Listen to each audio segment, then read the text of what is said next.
Sorry, who has to redial the other control room? They were going to transfer me, but they transferred me to a non-working number. So, no. Okay, but I'm just staying in the same IFB, right?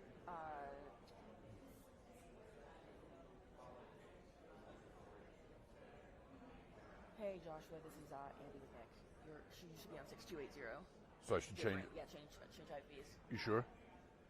You want him on camp? Yeah, they want you standing. So you gotta redial the IFB. I can do it too. 404. You sure? Yes. Okay. 404-878-6280. Okay. There's the press. PIO's coming in.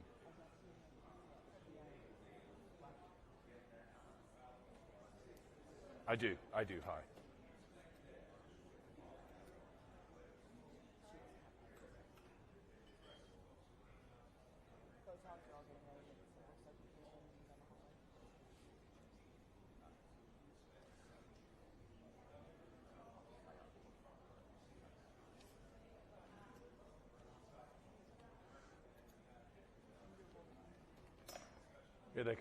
Here they come. 1, 2, 3, 4, 5. 1, 2, 3, 4, 5. No, who is that?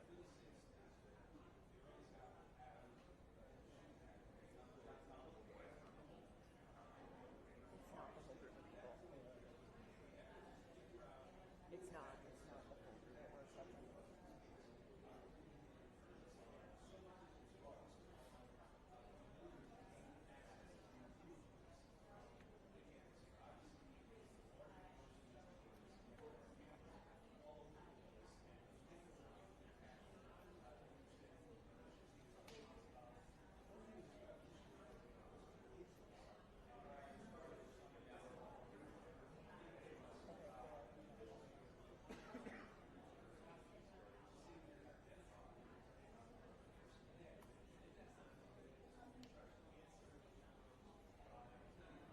Yes, Wolf. So this press conference was scheduled to start about an hour ago. It has been pushed. I am now seeing officials walking into the room. They will be moving to the podium any second now.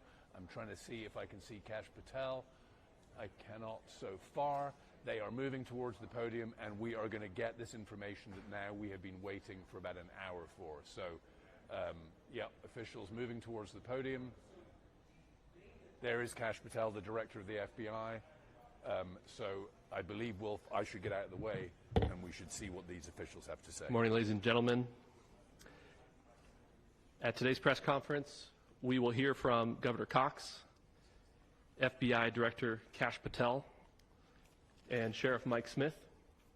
We also have with us Utah DPS Commissioner Bo Mason, Lieutenant Governor Deidre Henderson, FBI Special Agent in Charge Robert Bowles, and local and federal law enforcement partners. Following the remarks today, Governor Cox, Director Patel, and Commissioner Mason will take questions. Thank you.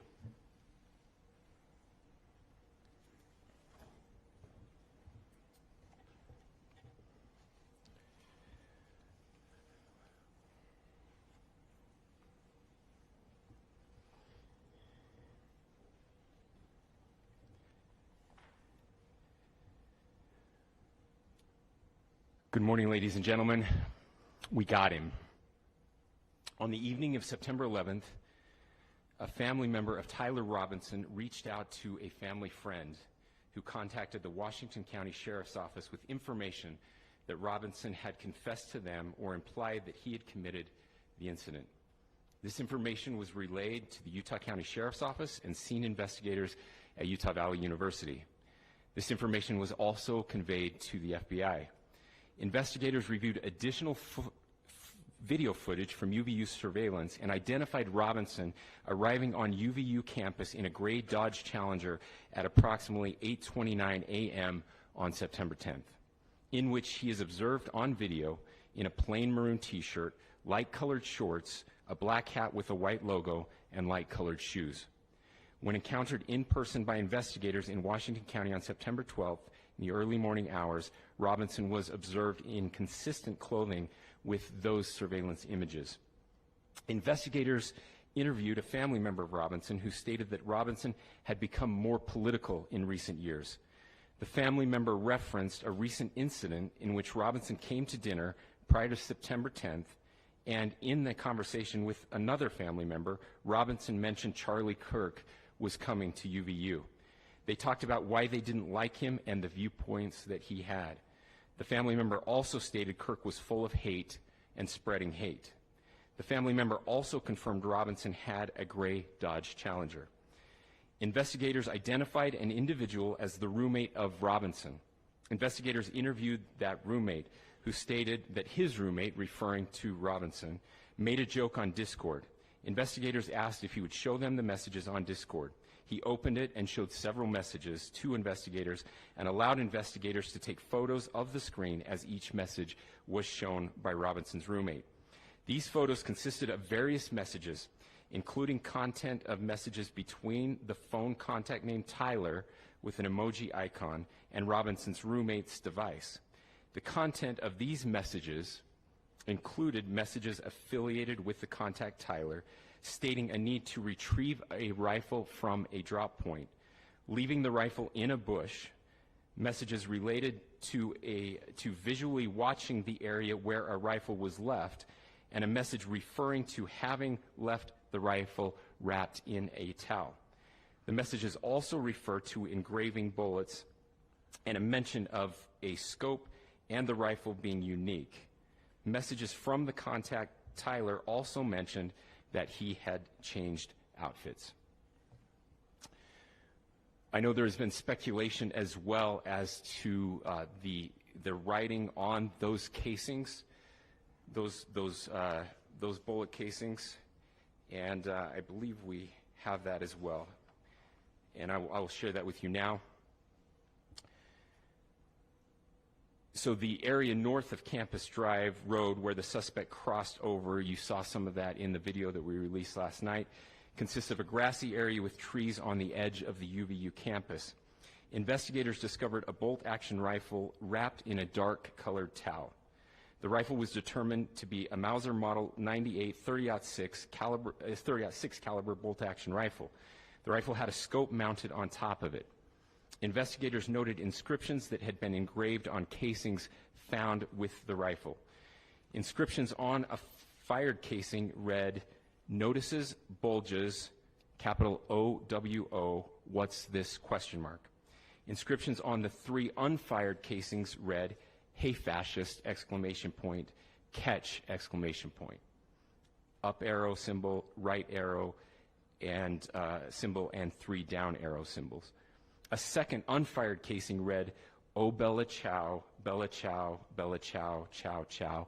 And a third unfired casing read, "If you read this, you are gay, LMAO." We are indebted to law enforcement across the state who has worked seamlessly together, local law enforcement, state law enforcement, and our federal partners with the Federal Bureau of Investigation. We're grateful for everyone who worked together in such a short amount of time to find this person and to bring justice. I want to thank the public who has been so engaged, reviewing videos, helping us with sending in tips, and helping us get to this point. I want to thank the family members of Tyler Robinson who did the right thing in this case and were able to bring him into to law enforcement as well. I especially want to thank the family of Charlie Kirk, Erica, Charlie's parents, his children. I want us to be thinking of them as we bring justice in this case. They will be involved in that justice. We will be working very closely with them as we move through this process as well. This is a very sad day for our country, a terrible day for the state of Utah, but I'm grateful that at this moment we have an opportunity to bring closure to this very dark chapter in our nation's history. With that, I will now turn the microphone over to the Director of the FBI, Kash Patel. Thank you, Governor. This is what happens when you let good cops be cops. The FBI and our partners are proud to stand here today together to bring justice to the family of Charlie Kirk and honor his memory. I want to express my deep gratitude to President Trump, the Vice President, and the entire White House who have been so incredibly supportive with both resources and just personally to the FBI as a team. They had our backs the entire way, and I just want to express my gratitude for giving us the resources we need to operate in this space to bring this sort of justice at this sort of speed. In 33 hours, we have made historic progress for Charlie. Governor Cox, our partnership has been absolutely incredible these last few days. Our partnership will endure. Your state and local partners, your sheriffs, your DPS community has been unbelievably impressive in the hardest of times. And a case like this cannot be solved, cannot be brought without partnering with your state and local authorities. The FBI has a certain role to play, and we will play that role, and we will lead out for the federal government. But Governor Cox, we are so grateful for your state partnership that led out on this investigation. A little bit of the timeline. Charlie was shot at 12:23 p.m. on Wednesday. The first FBI agents arrived on scene in 16 minutes with chiefs of police at 12:39 and secured the scene. The FBI immediately launched fixed-wing assets. We utilized these assets to transport personnel, specialty technicians, hostage rescue teams. We also utilized these assets to go back and forth from the East Coast and here in Utah to transport forensic evidence and other evidence that will be analyzed and is being analyzed at our FBI laboratories in Quantico and other laboratories, including the ATF. At my direction, the FBI released the first set of FBI photos of the suspect at 10 a.m. local time on 9/11.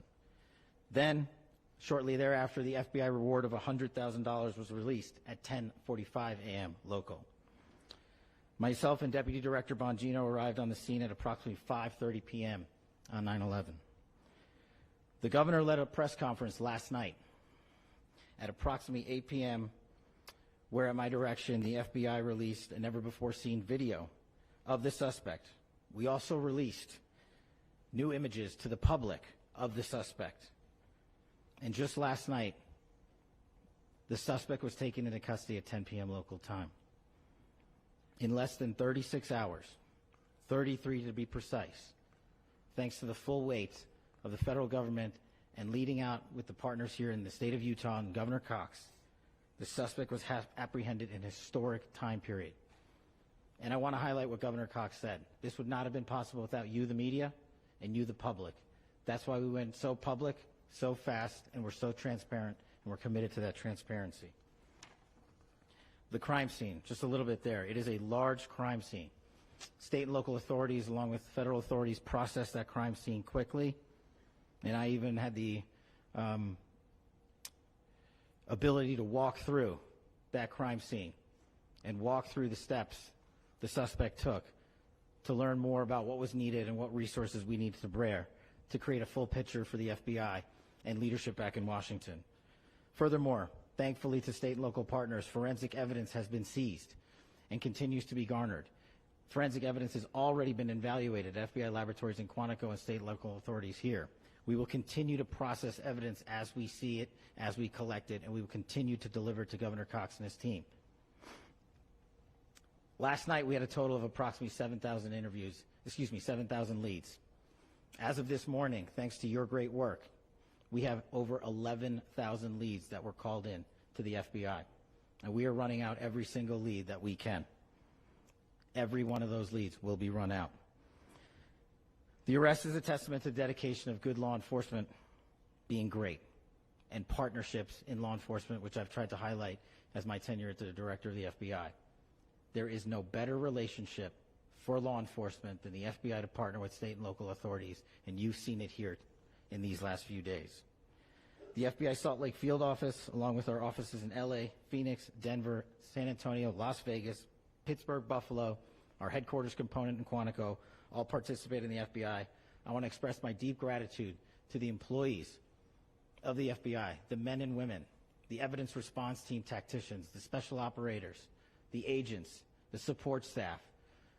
You have done monumental work in historic time when the public, who had a right to demand such an expeditious solving of an investigation, the FBI answered that call diligently, critically important to our nation, and we delivered. And I'm proud to be their leader, and I'm proud to be the director of the FBI. This is a very much an ongoing investigation, as the governor said, and we will continue to work with state and local authorities to develop the investigation, to provide them the evidence they need for their ongoing prosecutions, and we will be here to answer every call they absolutely have, as long as it takes, for as long as we need to find and apprehend whatever suspects were involved in this crime. Lastly, to my friend Charlie Kirk, rest now, brother. We have the watch, and I'll see you in Valhalla.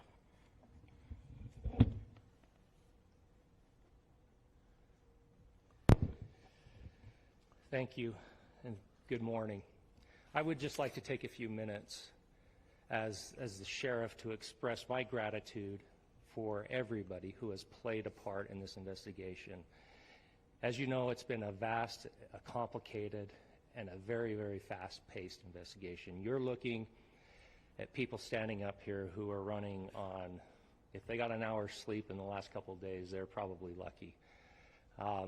It has been very taxing. It has been so impressive, speaking on behalf of the local law enforcement, to see the cooperation that we've seen in this type of case. Across the state, sheriffs, chiefs, our state partners have stepped up and have come to the call on anything that we needed. Our county chiefs have been phenomenal. Our Utah County Attorney, Jeff Gray, who's standing up here with us, has been phenomenal in leading us through this investigation. I would like to thank the federal government for their resources, their assets. Our local team here, our FBI team, has been extraordinary in helping us work through this and bring this person to justice.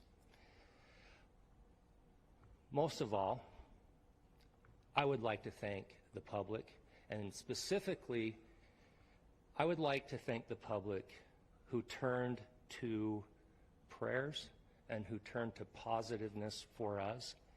I would like to thank them on behalf of the law enforcement community, because we needed those prayers. That's what we needed to get through this. We needed your support, and you gave it to us. We needed your patience, and you gave it to us. And I would like to thank you for the Kirk family, because that's what they need, is your support and your prayers, and that will get us through all of this. So thank you, everybody, for everybody that have stepped up. We've had such a phenomenal response to this. Thank you.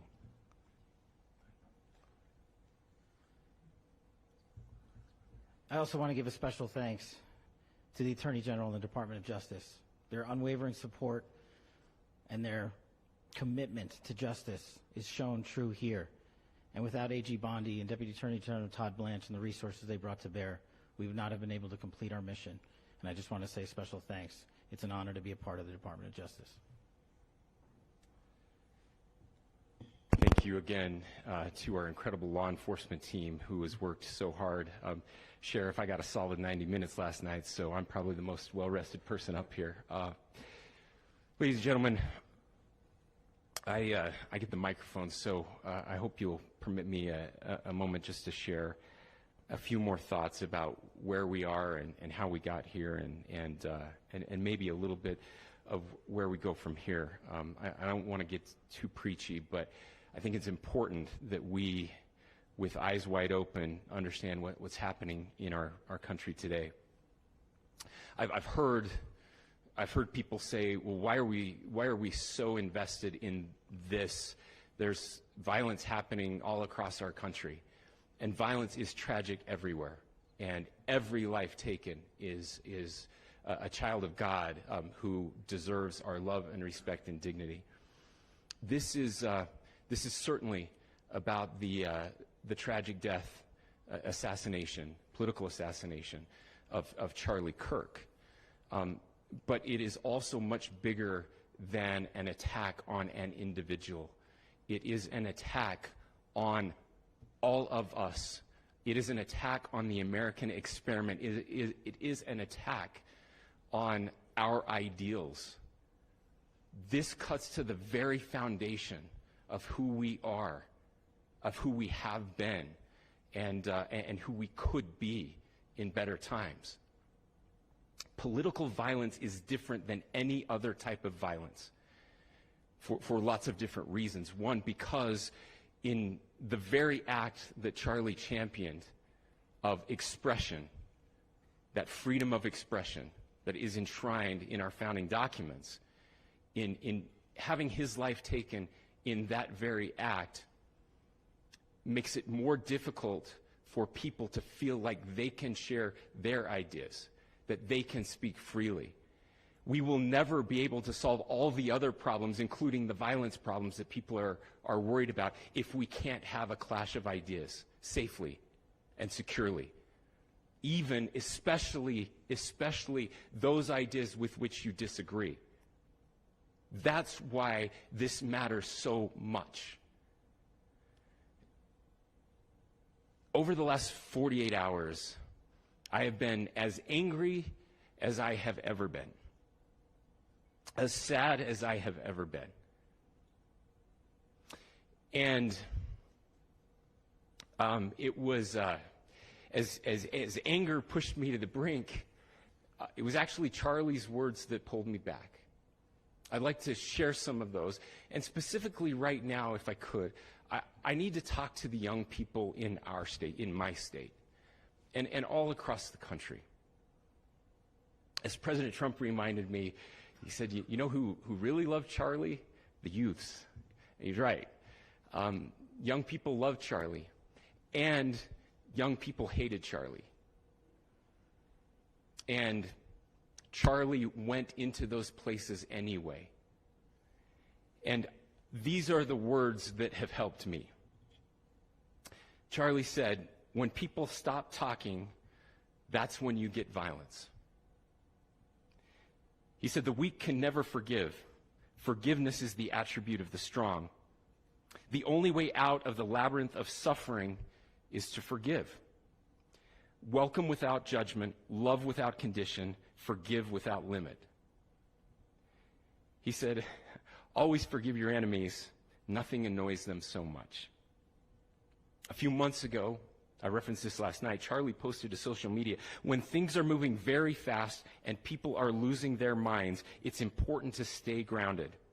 Turn off your phone, read scripture, spend time with friends, and remember, internet fury is not real life. It's going to be okay.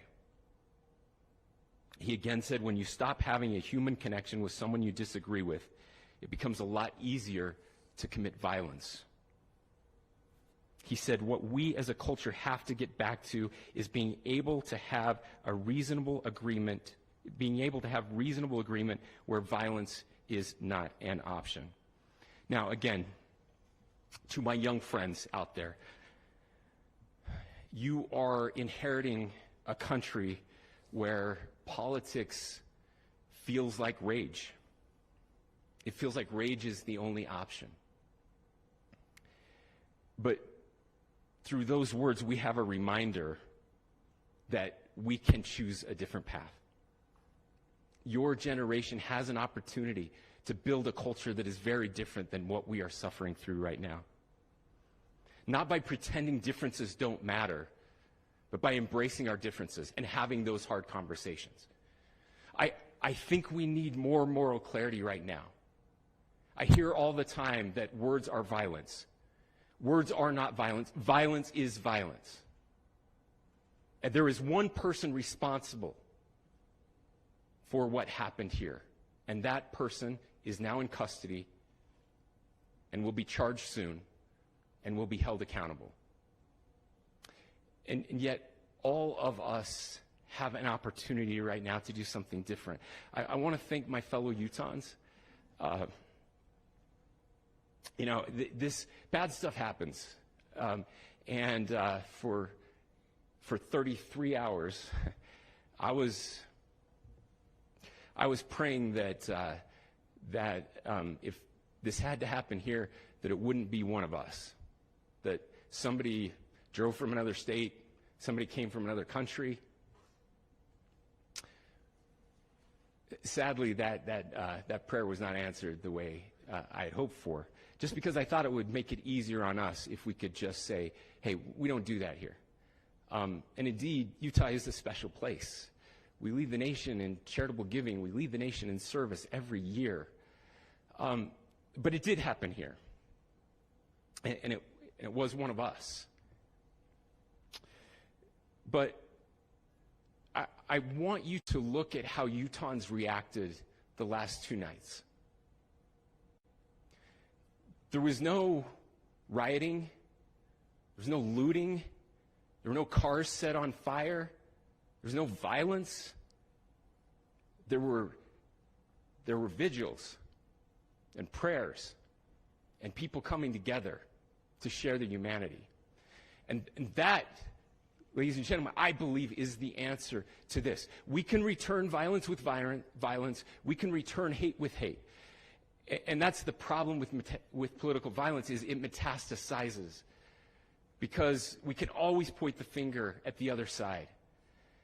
And at some point, we have to find an off-ramp, or it's going to get much, much worse. But see, these are choices that we can make. History will dictate if this is a turning point for our country. But every single one of us gets to choose right now if this is a turning point for us. We get to make decisions. We have our agency. And I desperately call on every American, Republican, Democrat, liberal, progressive, conservative, MAGA, all of us to please, please, please follow what Charlie taught me. I'll just conclude with words I share often from a friend and author, Yuval Levin, who was asked if he was optimistic about our country. And he said, I'm not optimistic. He said, I hate optimism. Like, that sounds bad. But he said, optimism is a vice. It's this idea that good things are just going to happen. And he said, in the history of the world, good things have never just happened.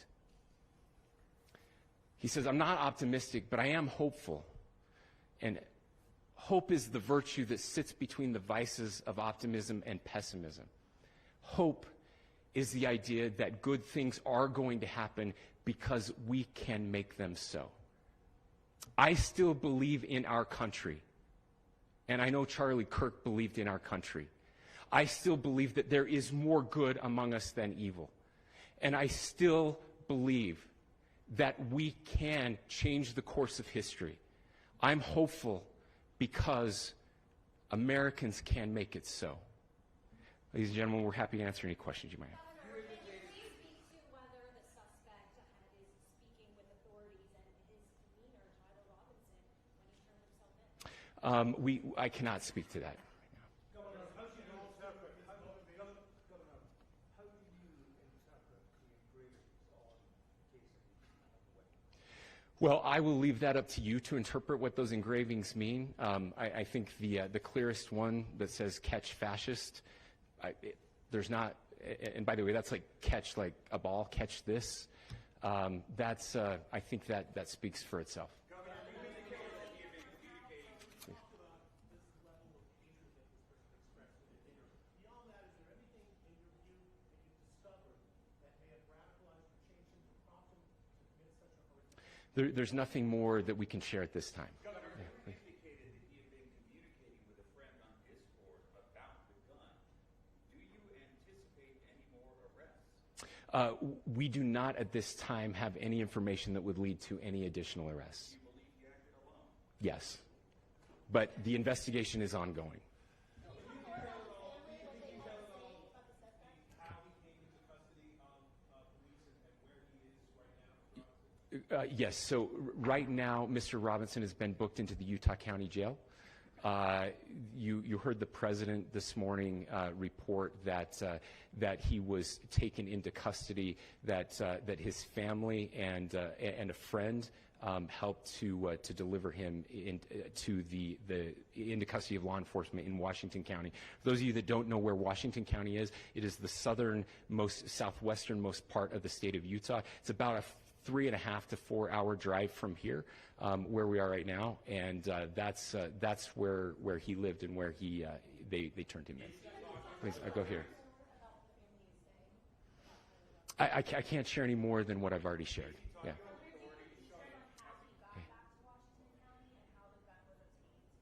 So how we obtained the gun? The gun was found here. So I don't have much more details on that. We do know that he drove. We had his car here on campus, and then we had his car going south back to the St. George. It's actually the city of Washington in Washington County. Is he talking with authorities and did he discuss a motive? I'm sorry? Did the suspect plan to carry out any other attacks? We don't have any information that would lead us to believe that. Yes, in fact, it was just released. Yes. I can't answer that right now. Can you clarify? Over here.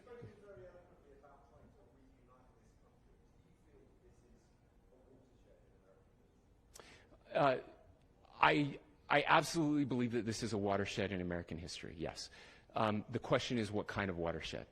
And that chapter remains to be written. Is this the end of a dark chapter in our history, or the beginning of a darker chapter in our history? Look, I mean, if you look at true political assassinations in this country of someone of this stature, this feels a lot like the late 60s, and having one so gruesomely displayed on camera in all of our hands and in all of our pockets. We are not wired as human beings biologically, historically.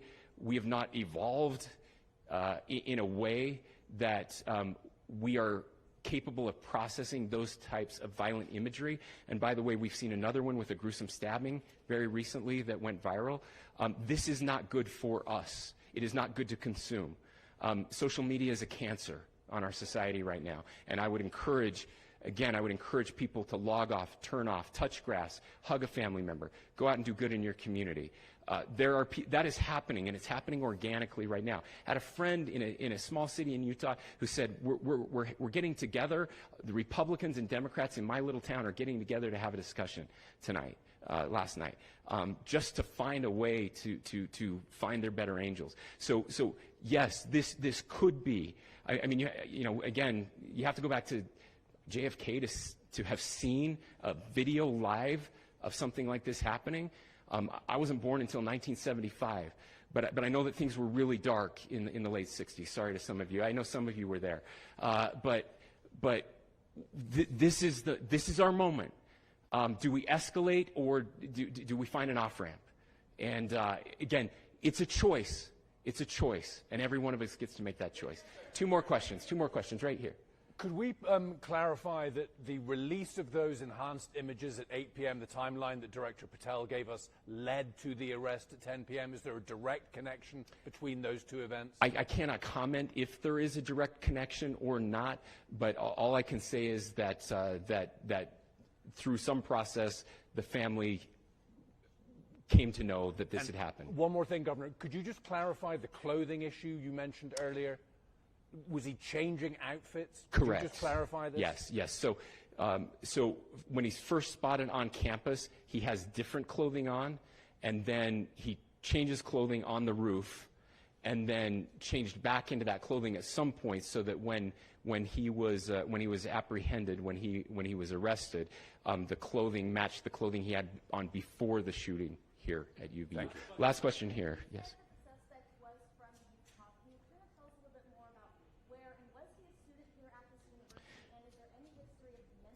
Yeah, so I don't have any information on the mental illness part. He was not a student here at UVU.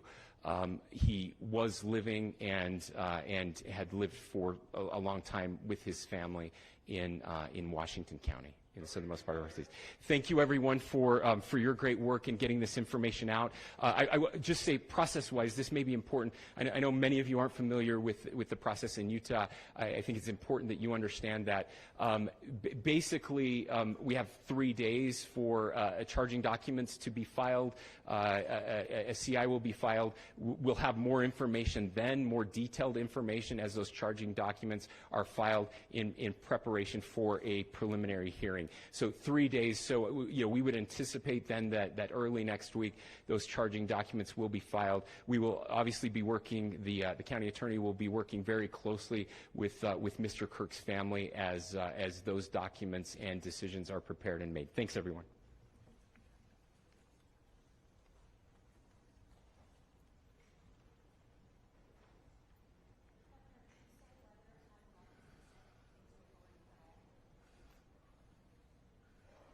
Do you guys want Nick?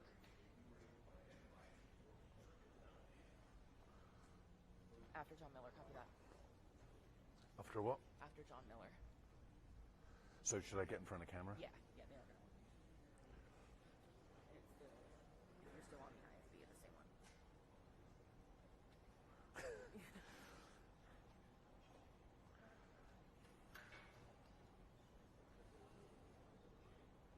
1 2 3 1 2 3 1 2 3 1 2 3. Cool.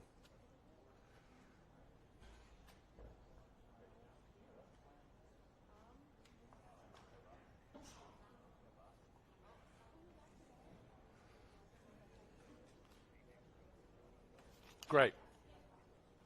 Awesome.